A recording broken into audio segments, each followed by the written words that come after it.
예수께서 눈물을 흘리시더라. 아멘. 자, 여기 책갈피 해놓고 로마서 9장 3절로 가보겠습니다.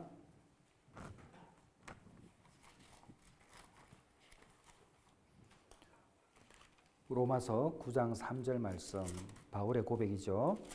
자, 우리 함께 읽겠습니다. 나의 형제, 시작. 나의 형제 곧 고륙의 친척을 위하여 내 자신이 저주를 받아 그리스도에게서 끊어질지라도 원하는 바로다. 아멘. 자, 요한복음 펴시고 보겠습니다. 5월을 가정의 달이라고 합니다.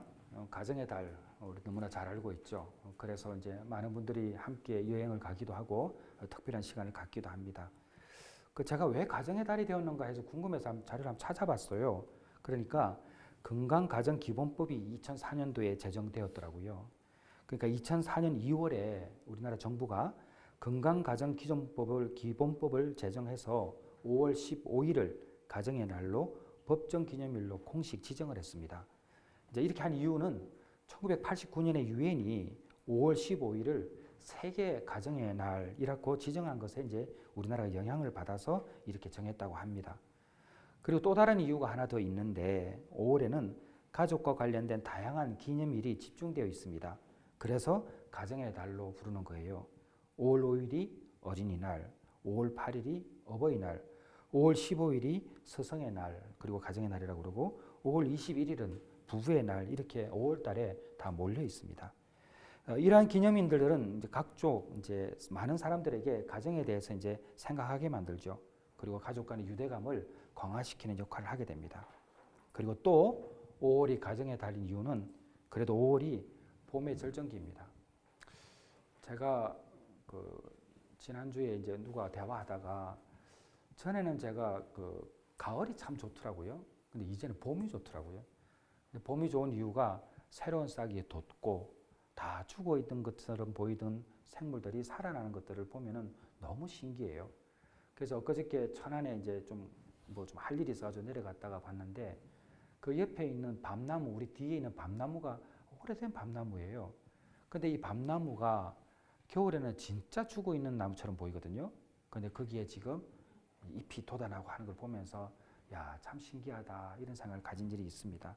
여튼 가정의 날은 늘 따뜻하고 행복한 우리가 12개월 중에 그런 날이다 이렇게 이제 생각을 하는 거죠. 자, 이러한 목적으로 이제 가정의 달을 우리가 다 기념을 합니다. 기억을 하고요. 그런데 이런 가정의 달에 오히려 가정이 파괴되거나 어려움을 겪는 일들이 더 많이 일어나고 있습니다. 통계적으로 명절 때 또 5월 달에 많답니다. 왜 그럴까? 가족은 서로가 위로받기를 원하죠. 그러니까 왜 사랑하는 사람과 다툼이 일어나는가? 사랑을 주는 것보다 사랑을 받기를 더 원하기 때문에 그렇습니다. 그러니까 사랑을 늘 줘본 사람들은 그래도 특별한 일 아니면 마음의 감정의 요동이 거의 없어요. 왜? 어떤 상황에서도 사랑을 주니까. 그런데 이렇게 사랑만 주던 사람이 큰 마음을 다치게 되면 그때는 걷잡을 수 없습니다. 모든 것이 무너진 것 같은 그 아픔을 가지고 하루하루를 버텨나가기도 하죠. 여튼 가족은 서로가 위로받고 행복하게 살아야 될 공동의 목적이 있는데 가족 때문에 겪는 고통, 슬픔이 너무 큽니다. 사실 제가 이제 주중에 상담이 좀 적지 않게 있다 보니까 근래에 또 몰려오는 상담이 있습니다. 상담을 하다 보면 자연스럽게 알게 되는 그 이유들을 다 또 찾게 되죠. 가정에서는 행복해야 하기 때문에 화목과 감사 그리고 서로의 돌봄을 이렇게 이제 강조합니다. 그런데 가족 안에서 받는 상처들이 너무 커요. 가만히 보니까 내담자들의 이야기를 다 들어보면은 상당수가 가정 안에서 일어나는 일들이에요. 거기에서 경계를 딱 넘어가 버리니까 걷잡을 수 없이 그냥 뛰쳐나가 버리는 그런 상황들을 많이 보게 되는 거죠. 특별히 이제 이 중독의 문제죠.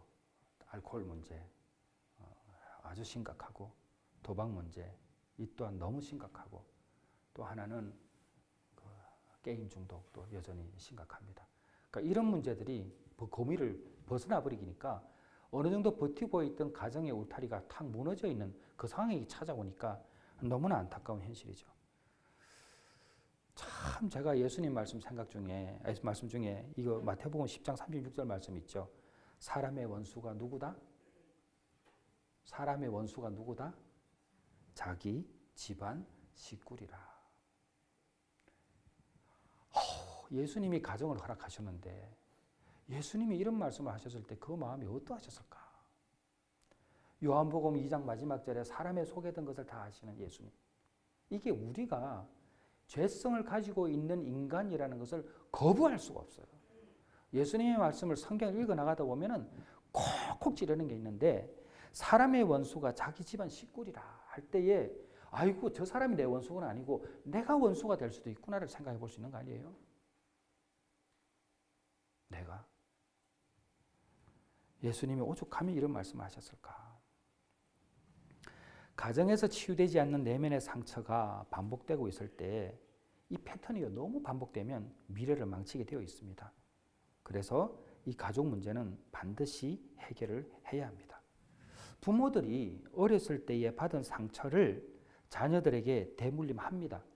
고정되어 있는 이런 성격들이요, 아무리 노력을 해도 흘러가요. 가게에 흐르는 저주를 말하는 게 아니에요. 습관되어 있는 거예요.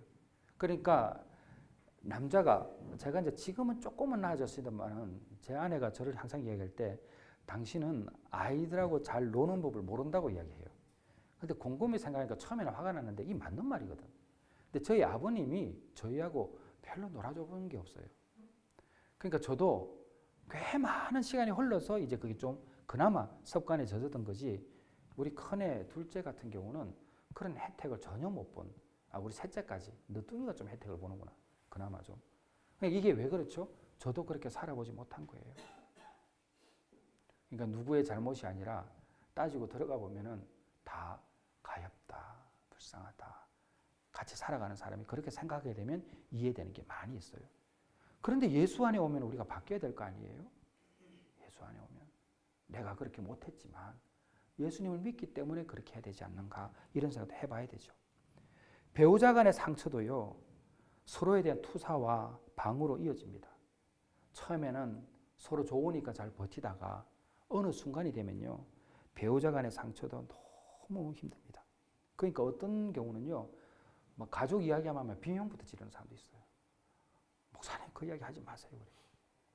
얼마나 그게 힘이 들었으면 상담을 하러 왔는데 그 이야기를 안 들으려고 그래요.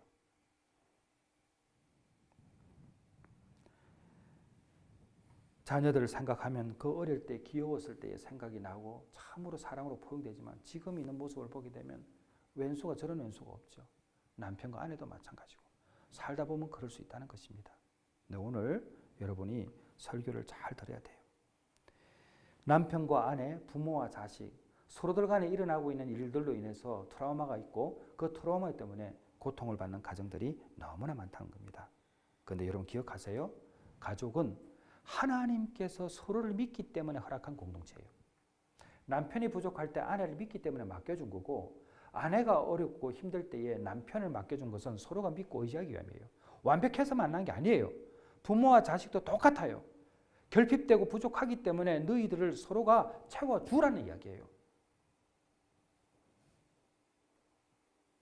이렇게 생각을 해야지만 견딜 수가 있어요. 안 그러면 못 견뎌요. 그리고 사탄은요, 가족을 통해서 얼마나 영적 전쟁을 하는지 몰라요. 여러분, 영적 전쟁이 외부에서 오는 것도 있죠. 그런데 외부에서 오는 것은 적어요. 식구들로 통해서 와요. 왜? 사랑하기 때문에 아픈 거예요, 이게. 여러분, 우리 예수 믿는 사람들이 밖에서는 싸움 잘해요. 믿음 잘 지켜요. 복음도 잘 전하기 위해서 노력도 하고 잘 견뎌요. 그런데 집에 들어올 때 들어와서 당하는 시험들이 적지 않다는 겁니다. 그래서 이러한 상처를 타고 들어온 영적 공격에서 우리가 이겨내야 된다는 거예요. 제가 얼마 전에 유튜브를 보는데 그걸 보면서 기가 막히게 잘 하는구나. 너무 정리를 잘한 거예요. 여러분 제가 하나 읽어드릴게요. 왜냐하면 남편에 대한 아내의 고백이에요. 한번 들어보세요. 어느 날 아직 제 남편이 그리스도인이 아니었고 제가 막 예수님을 믿게 되었을 때입니다. 제 남편은 도박 중독에 빠져 있었고 그날도 도박을 하기 위하여 현관을 나가던 중에 저를 돌아보며 이렇게 말했습니다. 나는 19살 때부터 도박했고 우리 엄마도 내가 도박을 중단하기를 원했지만 나는 한 번도 끊지 않았어. 그리고 너를 위하여 도박을 끊을 생각 전혀 없어. 그걸 알고 있으라고 하고 문을 쾅 닫고 나가버렸습니다.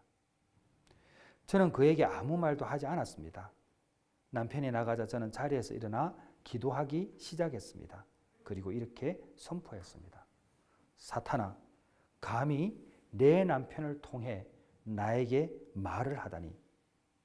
저건 내 남편이 아니야. 나는 내가 보인다. 그리고 내 남편은 반드시 구원을 받을 것이다. 감히 내게 말하다니. 다시는 내 남편을 통해 나에게 말하지 마. 선포했습니다. 그리고 나는 남편을 위해 기도하기 시작했습니다. 왜냐하면 기도가 길이라는 것을 배웠기 때문입니다. 나는 내 기도의 제목을 하나님께 가져갑니다. 나는 사람들과 다투지 않고 사랑하는 사람들과도 말다툼을 하지 않습니다. 왜냐하면 다툼은 아무 소용이 없기 때문입니다. 논쟁은 사탄이 문제를 다루는 방식이고 사람을 위해 기도하는 것은 하나님의 방식입니다. 우리는 하나님의 사람들이므로 하나님의 방식대로 살아야 합니다. 그래서 나는 사람들을 위해 기도하고 그들을 사랑합니다. 그리고 그들이 그렇게 행동할 때 그것을 그냥 흘려보냅니다. 저는 다투지 않습니다.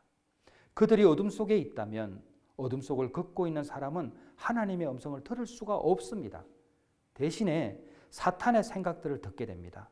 그들의 마음에 떠오르는 생각이 하나님으로부터 온 것이 아니라 사탄으로부터 온 것이라는 것을 분별할 수 없습니다. 왜냐하면 그들은 영적으로 깨어있지 않기 때문입니다. 그래서 그들은 거친 말을 하고 상처 주는 말을 할 수 있습니다. 하지만 우리는 그 말에 상처를 받아서는 안 됩니다. 우리는 너무 예민해서 쉽게 상처받는 사람이 되어서도 안 됩니다. 우리가 그리스도인이고 상대방이 그렇지 않다면 우리는 그들을 위해 기도하라고 부름받은 사람들입니다.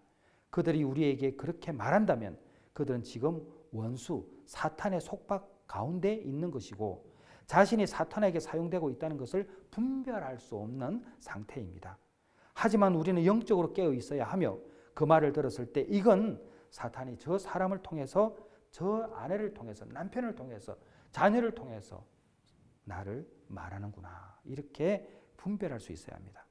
사탄은 우리의 자녀들을 통해서도 말할 수 있고 우리의 직장 상사를 통해서도 말할 수 있으며 거리의 낯선 사람을 통해서도 말할 수 있습니다. 그렇기 때문에 그들이 하나님을 모르기 때문에 그런 말을 해도 우리는 상처를 받아서는 안 됩니다. 그들은 자신의 생각이 다른 사람을 다치게 하려는 사탄의 계략이라는 사실을 알지 못합니다. 그러므로 말에 예민하여 상처받고 분별하지 못하는 상태에서 벗어나야 합니다. 우리는 분별하는 영을 지닌 사람들이어야 합니다. 여러분 어떻습니까?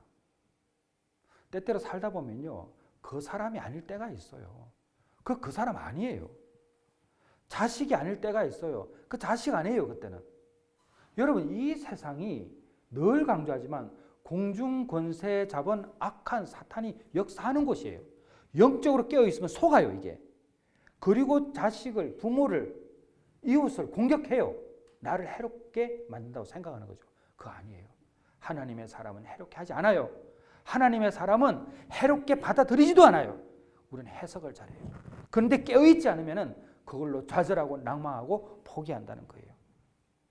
여러분 자신을 귀하게 여기셔야 합니다.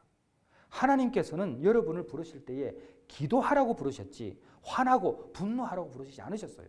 절망하고 포기하라고 부르시지 않으셨어요. 하나님의 부르신 목적은 딱 하나예요. 사랑과 기쁨과 화평과 용기와 희망을 통해서 예배받기를 원하시는 거예요. 그래 맞아. 너는 내 자식이야. 자녀야. 이 그렇게 하기 위해서 오는 거죠. 그래서 만약에 우리가 분노에 휩싸인다면 사탄의 덫에 빠지는 겁니다. 기억해야 돼요. 우리는 기도의 사람이에요. 하나님의 영에 붙들린 사람이라는 거예요. 이것을 놓치는 순간 마음을 빼앗겨요. 주 예수 그리스도 이름과 성령의 권능으로 명하노니 악한 원수 사탄 마귀는 떠나갈지어다. 이 선포의 말씀을 왜 못하냐는 거예요. 내 거 아니야. 이건 내 생각 아니야. 여기에서 벗어나지 못하면 만날 끌려다녀요. 100번을 말씀을 듣고 1000번을 앙송하고 매일 은혜를 받으면 뭐예요? 그렇게 살지 않으면 못 배운 거고 은혜 못 받은 거지. 은혜 받으면 바뀌어야 되잖아요. 말씀을 배웠으면 그대로 살아야 되잖아요. 그건 뭐예요? 말씀을 못 배운 거예요. 은혜 못 받은 거예요. 속은 거예요. 너 은혜 받은 것처럼 착각하게 만드는 거예요. 그리고 못 살게 만들어요. 그렇게. 여러분 회심이 뭡니까? 돌이키는 거잖아요. 은혜가 뭐예요? 이전에 내가 아니라는 거잖아요. 성령이 충만한 가운데 하나님의 말씀이 제대로 들린 걸 말하잖아요. 근데 들었는데 왜 그렇게 안 살아요? 은혜 못 받은 거죠. 주여 삼창 100번을 하고 매일 가서 눈물을 흘리면 뭐합니까? 그렇게 안 바뀌면 안 되죠. 그래서 은혜 받은 사람은 보여요. 바뀌어가고 있구나. 보여요 이게. 그러므로 여러분을 고통스럽게 하는 일들이 많아요. 내가 살아가는 교회, 우리 가정의 형편을 돌아보면 절망의 상태에 그 강을 넘어온 사람도 있지만 늪에 빠진 자식들 구하느라고, 늪에 빠진 가족들 구하느라고 자기는 밖에서 끌어당겨야 되는데 자신마저 늪에 빠져서 점점 빠져들어가고 있는 사람들이 많아요. 평일날 상담하러 받아오는 사람들, 그런 사람들 많아요. 너무 힘들어요. 보면은 제가 힘든 건 다른 건 아니에요. 저렇게 하면 나을 수 있는데, 저렇게 하면 좀 하면 되는데 안 하는 거예요. 안 하는 거예요. 이게. 자신이 죽지 않아서 그런 거예요. 여러분 영적 공격이 존재한다는 거, 눈도 없고 코도 없고 입도 없고 손도 없고 발도 없는데 마음을 빼앗으면 영적인 문제지 그게 무슨 문제예요? 예수의 마음으로 어떻게 미워할 수 있어요? 예수의 마음으로 어떻게 분노하면서 그것을 풀려고 하지 않을 수 있어요? 분노할 수 있죠. 그러나 돌이켜서 내가 잘못했구나 생각하면 그 다음에는 줄여가야죠. 그리고 결국은 안 해야죠. 여러분 이 영적인 공격을 여러분이 꼭 아셔야 합니다. 참 안타까운 거예요. 사탄이 얼마나 참소하는지 몰라요. 이렇게 참소해요. 지금 일어나고 있는 일 너 이해가 되니? 너 이해가 돼? 이해 안 되지 않니? 어떻게 나에게 이런 일이 일어날 수 있어? 하나님이 어떻게 나에게 이럴 수 있어? 하나님 없어. 하나님 없어. 하나님 너를 버렸어. 하나님 너를 버렸어. 여러분 이렇게 참소해요. 여러분 이것을 깨부셔야 돼요. 그래야지 여러분 너무나 힘들면요. 창이 없잖아요. 막 숨이 답답하고 숨이 넘어가잖아요. 여러분 캄캄한 방에서 숨 못 쉬는 경험 해보셨습니까? 작년에 제가 이런 표현이 좀 그렇지만 제가 공황장애가 어떤 느낌일까라는 게 사실은 제가 경험을 안 해봤잖아요. 우울증은 경험해봤는데 우리 식구들 모르지만 제가 작년에 한 달 가까이 공황장애가 있었습니다. 밤에 숨을 못 쉬었어요. 갑갑하고. 왜냐하면 그때 상담이 너무 많을 때예요. 그때 제가 좀 많이 아팠을 때죠. 한 달 정도 공황장애를 경험했는데 아 이게 공황장애구나. 그냥요 숨이 안 쉬어져요. 그냥. 그래 꼭 죽을 것 같고. 근데 저는 방법을 알잖아요. 한 달 만에 딱 끝내버렸죠. 그거. 여러분 오늘 설교 제목이 뭡니까? 설교 제목 가족을 기억하라. 가족은 은혜의 창고이고 여러분이 지켜야 할 가치가 있는 곳이에요. 여러분 한 사람이 낭망하고 있다면 여러분이 그 낭망을 부셔줘야 돼요. 그게 가족의 의무고 도리예요. 같이 힘들어하면 안 돼요. 그래서 여러분에게 돕는 사람을 보내는 거예요. 내가 힘들어 지쳐있을 때는 안 돼요. 어떻게 해야 돼요? 안 되는 거 어떻게 해요? 안 되는 거지. 그때는 가족이 붙는 거예요. 가족도 안 되면 어떻게 돼요? 교회가 붙는 거예요. 교회가. 다시 말씀드리지만은 아무리 많이 배운다 할지라도 살지 않으면 배우지 않은 것이고 아무리 설교를 많이 듣고 성경을 많이 읽어 은혜를 받았다고 하지만 살지 않으면 은혜 받은 사람 아닙니다. 그러므로 정신을 바짝 차려야 합니다. 자, 여기서 한 가지 하나님을 오해하지 않아야 된다. 이 부분 한번 여러분에게 말씀드리고 싶습니다. 왜냐하면 살다 보면 너무 힘들면 하나님을 오해하거든. 제가 2009년도 우간다 엔테베에서 만난 항공 선교사가 있습니다. 아프리카 우간다에서 이분을 이제 만나서 공항에서 인터뷰를 했어요. 그 MAF라고 항공 선교회라고 있습니다. 이제 여러분 아프리카에 가게 되면은 이제 옛날보다는 지금이 나아졌지만 도로가 좋지 않다 보니까 경비행기를 타고 이동해요. 저도 2009년도에 그 영화 찍으러 갔을 때는 경비행기를 타고 이동했어요. 그 7, 8인승밖에 안 돼요. 거기에 조이 마틴이라는 31살 된 이제 선교사가 이제 있었습니다. 그분이 이런 이야기를 해주었어요. 그때 제가 지난번 설교에서 한번 언급한 일이 있는데 다시 한번 그분의 이야기를 말씀드릴게요. 제가 우간다 엔테베 공항에서 이제 직접 이제 딴 거죠. 몇 주 전에 콩고에서 사역하시는, 그때가 몇 주 전이라고 하면 2009년도를 말하는 거예요. 11월 달. 몇 주 전에 콩고에서 사역하시는 목사님의 사모님께서 아프셨습니다. 치료를 위해 정글에서 그분들을 비행기로 모시고 나와 병원으로 보내드렸습니다. 그러나 2주 후 사모님께서 돌아가셨고 장례를 위해 우리는 그 시신을 다시 그분의 고향으로 보내드려야 했습니다. 정말 특별한 비행이 시작되었습니다. 사모님의 관을 비행기에 실었을 때에 목사님께서 자신을 소개하시고 말씀하시기를 뒤에 있는 게 제 아내입니다. 아내를 입은 그분께 전 무슨 말씀을 드려야 할지 알 수 없었습니다. 그때 목사님께서 저를 바라보시고 다시 말씀하셨습니다. 하나님은 우리 삶의 주인 되십니다. 그리고 나의 슬픔에 대하여 하나님도 함께 아파하시고 우시고 계십니다. 저는 그분이 아내를 잃은 슬픈 것으로 슬퍼하는 것을 바라보면서 동시에 그가 하나님에 대해 알고 있는 진실, 하나님께서 우리의 주인 되심과 그의 모든 것이 그의 완벽하신 계획 아래에 있는 믿음을 굳게 붙들고 꿋꿋이 이겨내는 모습을 보여주었습니다. 그 사건은 제게 커다란 용기를 주었습니다. 이 이제 그 MAF 선교사 이야기하는 거예요. 조이 마틴. 그 사건은 제게 커다란 용기를 주었습니다. 사람들이 삶에 있어서 가장 고통스러운 일들을 이겨낼 때 고통을 겪는 도중에도 끝까지 주님의 주되심을 붙들고 흔들리지 않는 모습을 기억만 해도 저에게는 큰 힘이 되는 것 같았습니다. 제가요, 이 설교 준비하면서 그때 2009년도 제가 이 원고를 다 읽어보는데 소름이 돋았어요. 왜냐하면 제가 그때는 내가 왜 이거는 그때는 안 보였죠. 근데 이게 뭐냐면 이분이 뭐라고 그랬냐면 고통을 겪는 도중에도 끝까지 주님의 주 되심을 붙잡고, 주님의 주 되심을 붙잡고, 이게 뭐예요? 주님이 주인 되신다는 거예요. 내 인생의 주인이 된다는 거예요. 주되심이 된다는 이야기를 2009년도에 듣고 그 이후에 들은 게 누구야? 천정은 자매예요. 2019년도에 들은 거예요. 그런데 2019년도에 들었는 주되심은 들었었는데 이미 2009년도에 이 조이 마틴을 통해서 내가 들었다는 거예요. 그때는 왜 이게 안 보였죠? 여러분, 하나님은 한결같은 분이세요. 늘 말씀하시는데 보이는 때가 있고 들리는 때가 있어요. 근데 그 들렸을 때의 과거가 다 호출돼야 돼요. 보였을 때의 과거가 호출 다 돼야 돼요. 그때도 하나님은 동일하신 하나님이구나. 내가 슬픔을 당했을 때에 살아계셨던 하나님을 기억하셔야 돼요. 그래야지만 우리가 하나님을 배신하지 않아요. 하나님은 변치 않는 분이라는 거예요. 2021년도 4월 29일 우리 둘째 딸이 연락이 왔어요. 가영이가. 직장 동료가 28살의 나이로 출근을 하다가 사고로 세상을 떠났다는 거예요. 엄마와 중학생 남동생만 두고 호련히 떠났다고 했습니다. 출근하겠다고 갔는데 죽음으로 돌아온 거죠. 그 자매는 자신을 위해 월급을 쓰지 않고 엄마와 동생을 위해 저축을 하고 살았답니다.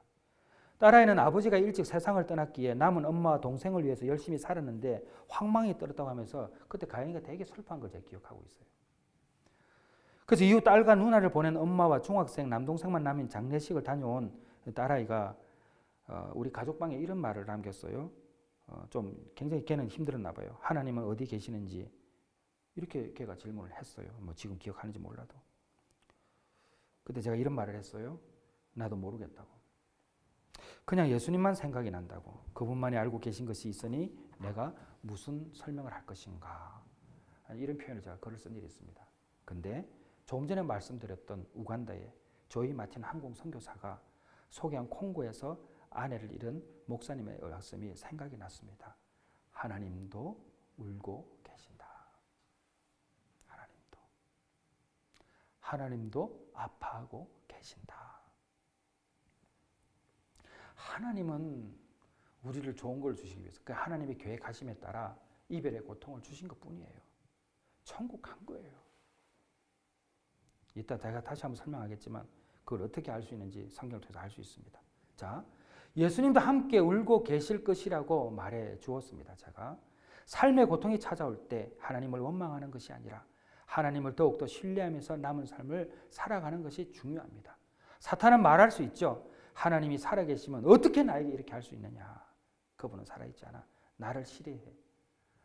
나는 늘 다른 사람 나를 싫어했어. 하나님도 나를 싫어해. 이렇게 생각할 수 있다는 거예요. 그러나 우리 하나님은 그렇지 않아요. 경기도 어느 도시에서 중년 여성이에요. 저한테 전화 왔어요.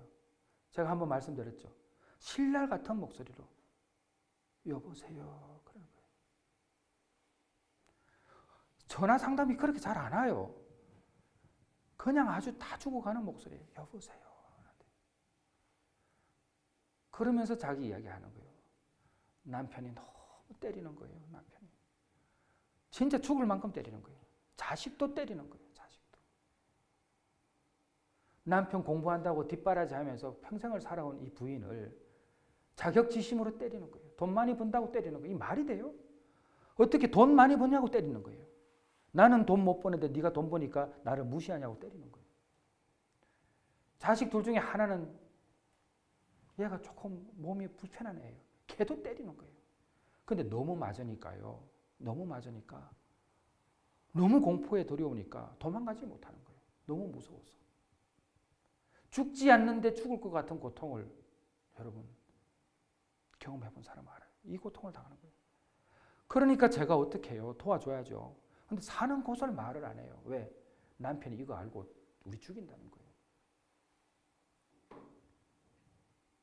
그리고 끊으면서 해주신 말이 뭔지 압니까? 어떻게 제 말을 이렇게 잘 들어주세요 하고 끊더라고요. 이게 2년이 지난 상담인데 잊혀지질 않아요. 지금은 잘 살고 있나? 어떻게 지내나? 그리고 두 번째 전화가 한번 왔었어요. 6개월 정도 지난 다음에. 그때는 제가 가정폭력센터를 연결해 주었지만 여러분 그분이 왜 버틸까? 자식 둘 때문에 버티는 거예요. 나까지 무너지면 그 자식들 어떻게 살까 싶어서 그렇게 망신창이가 되어가도 자식 지켜주기 위해서 있는 거예요. 자기 걱정하는 게 아니라 자식 걱정하더라니까요. 그분이 버틸 힘이 어디 있어요? 그분이 어떤 힘으로 버티겠어요? 예수 아니면. 예수님 아니면 어디 이렇게 버티겠어요? 그걸 갖다가. 그러니까 교회라고 하고 목사라 하니까 전화한 거 아니에요? 어떻게 알았냐고 그러고 신부님이 소개시켜줬대요. 여기 전화하라고. 여러분, 내가 고통스러워도 내가 쓸모 있는 거예요. 내가 아무것도 해줄 수 없어도 내가 쓸모 있는 거예요. 하나님은 그렇게 가족을 만드셨어요. 그 두 아이에게 엄마가 있기 때문에 이 아이도 버티는 거예요. 여러분 절대적으로 포기하지 마시고 끝까지 나가시기 바랍니다. 제가 LA에 갔는데 한참 중독 관련된 설교를 했는데 이분이 갑자기 체크를 주는 거예요. 체크는 수표예요. 수표를 써서 저를 주는 거예요. 한 10년 전에. 얼마를 주느냐? 50불. 지금 지면 한 6, 7만 원 되죠. 근데 저보고 그러면서 뭐라고 말씀하는지 아세요? 지금 찾지 말고 일주일 후에 찾아달라는 거예요. 왜? 디파짓 돼 있어야 돼. 돈을 찾으니까. 돈을 넣어놔야지 그 돈을 체크에 찾으니까. 돈 없는 사람이에요. 근데 그거 주면서 뭐라고 그러는지 아세요? 저한테? 제 아들 마약 중독인데 제 아들도 고쳤으면 좋겠고 일익 중독자 사람 고쳤으면 좋겠어요 하면서 울면서 주신 거예요. 여러분 제가 베델 회복 공동체 사역을 하고 이 교회가 세워진 것이 그냥 세워졌다고 생각하면 절대 안 됩니다. 그 눈물을 제가 기억을 해요. 그 눈물을. 그 돈 없는 사람이 50불을 체크로 써서 주더라니까요. 그 돈을. 그걸 일주일 후에 찾으래요. 우리가 누군가에는 상처를 받고 지울 수 없는 것 같지만 결코 우리 하나님은 고아처럼 내버려 두지 않습니다. 하나님께서는 누구를 보내어 주십니다. 내가 지금 아무것도 할 수 없고 도박이나 마약이나 알코올이나 게임이나 모든 것을 무너져 있을 때에 그래도 부모를 통해서 형제를 통해서 나를 지켜주시는 하나님의 은혜를 기억할 줄 알아야 돼요. 그걸 기억하지 못하면 어떻게 살아요 이 세상은. 그래서 예수 믿으라는 거예요. 예수 믿지 않으면 길이 없어요. 하나님께서 누구를 보내주시는데 조금 전에 말씀드렸던 그 두 아이의 어머니는 망신창이가 돼 있었어요. 목소리도 못 냈어요. 그런데 주님을 찾아올 수 있던 이유는 하나님만이 해결해 줄 수 있다는 걸 알고 누군가의 도움을 요청한 거 아니에요. 여러분 교회에 와서 자존심 지키면 안 돼요. 하나님 앞에 자존심 지키면 안 돼요. 하나님 앞에서는 다 이야기해야 돼요. 사람은 믿을 존재가 아니죠. 하나님 앞에 콩콩 앓고 있으면 안 돼요. 기도하셔야 됩니다. 반드시 도움을 받는 상황이 오게 되고 그때는 여러분이 태바가 돼야 됩니다. 태바 말씀드렸죠. 성경에 태바는 두 번 나온다고 그랬어요. 하나는 노아의 방주고 하나는 갈대 상자입니다. 태바는 하나님이 운전하시는 거예요. 하나님이 운전하시도록 내버려 둬야 돼요. 어느 정도 여러분이 굳건해지면 하나님의 앞에서 길을 싹 밝혀주고 너희들이 한번 운전해 볼래? 이때가 있어요. 그때는 우리가 운전해 가요. 비전을 가지고 운전해 가요. 그런데 우리가 아무것도 하지 못할 때는 그냥 태바가 돼버려야 돼요. 이게 하나님이 운전하실 수 있도록. 그 상황에 있는 사람들이 저와 여러분이라는 것을 인정하셔야 돼요. 요한복음 14장 18절 말씀, 내가 너희를 고아와 같이 내버려 두지 아니하고 너희에게로 오리라. 여러분 이 말씀을 꼭 기억하시기를 바랍니다. 그리고 고통은 혼자만 느끼는 고통이 아닙니다. 마지막으로 하나만 더 이제 읽어드리고 제가 마치려고 하는데 2019년도에 평창동에 가서 이효령 교수님을 만나서 4시간 정도 대화를 했죠. 이효령 교수님은 그때 늘 말씀드렸던 마지막 인터뷰였어요. 근데 해주신 말씀이 너무 많아요. 근데 오늘 제가 그 부분은 영화에도 내가 넣어보냈지만 한 번 더 여러분이 기억을 되새기면서 이 말씀을 들어보세요. 고통은 절대 혼자 당하는 게 아니에요. 우리 형제들, 우리 남성들, 여성들 다 잘 들어보세요. 나만 겪는 고통이 아니라는 거예요. 2019년도 서울 평창동에서 이효령 교수님을 제가 만났습니다. 그때 교수님께서 하신 말씀을 그대로 읽어드리겠습니다. 영화에는 좀 일부분이지만 전체를 읽어드릴게요. 이효령 교수님이 이렇게 말씀하셨어요. 제가 읽은 책 가운데 죽음이란 무엇인가를 가장 건접하게 쓴 책이 있는데 톨스토이가 쓴 이반 일리치의 죽음이라고 하는 단편 소설입니다. 그 책 내용을 보면 이반 일리치가 자신의 죽음이 불치의 병에 이제 걸려 있으니까 모든 사람에게 야속한 생각이 드는 것이었습니다. 아내는 딸하고 쇼핑하러 다니고 사람들은 자기가 죽고 나면 자기가 위치는 판사였거든요. 이 자리를 차지할 것에 대해만 관심이 있고 자기는 철저하게 혼자 되었다는 생각만 하고 있었습니다. 그래서 굉장히 아픔과 고통을 느끼고 있었고 특별히 가까운 사람들 사이에서 배신감 같은 것들이 느끼고 있었는데 마지막 고통 속에서 숨을 거두는 그 순간에 캄캄한 절벽에 아무것도 없는 캄캄한 밤인데 어둠 속을 자기가 추락하고 있는데 뭐가 여기에 떠온 것이 하나 툭 떨어지는 것이었습니다. 보니까 평소에 무뚝뚝하고 별로 사랑도 안 느껴보고 한 녀석인데 자신이 너무 고통스러워하니까 이반 일리치가 너무 고통스러워하니까 눈물을 흘린 거예요. 그 눈물이 자기한테 떨어진 것이죠. 아들의 눈물이. 그때 이반 일리치는 생각했습니다. 나는 내 고통만 생각했지. 내가 아픈 것 때문에 나의 가족들에게 고통을 준다는 생각을 못했구나. 여러분 가족이 이런 거예요. 내 아픈 것 때문에 내 다른 가족도 아파하고 있다는 걸 알아야 돼요. 얼마나 아파하고 있다는 걸 알아야지만은 이 아픔에서 함께 나올 수 있어요. 나는 저 사람들이 나에게 고통을 주는 것만 생각했지 내가 저들에게 고통을 주고 있다는 것에 대해서는 한 번도 생각한 것이 없구나. 그러니까 계속 옆길로 새는 거예요. 아들이 눈물을 흘려주는 순간 나는 그것을 알았다. 그런 생각을 하고 아들이 흘려준 눈물 한 방울이 깜깜해서 아무것도 없는 곳으로 떨어지고 있는 나에게 조그마한 빛을 주었다. 이게 이효령 교수님은 부활의 메시지라고 그러더라고요. 바울이 로마서 9장 3절에 나는 형제 곧 고륙의 친척을 위하여 내 자신이 저주를 받아 그리스도에게서 끊어질지라도 원하는 바노라. 이 저주라는 말 쓰기 쉽지 않죠. 근데 바울이 왜 이런 고백을 했을까? 이스라엘의 불신앙에 대한 깊은 슬픔이 바울에게는 있었습니다. 로마서 9장은 이스라엘 민족이 예수 그리스도를 믿지 않고 복음에서 멀어진 현실에 대한 바울의 애통함으로 시작을 합니다.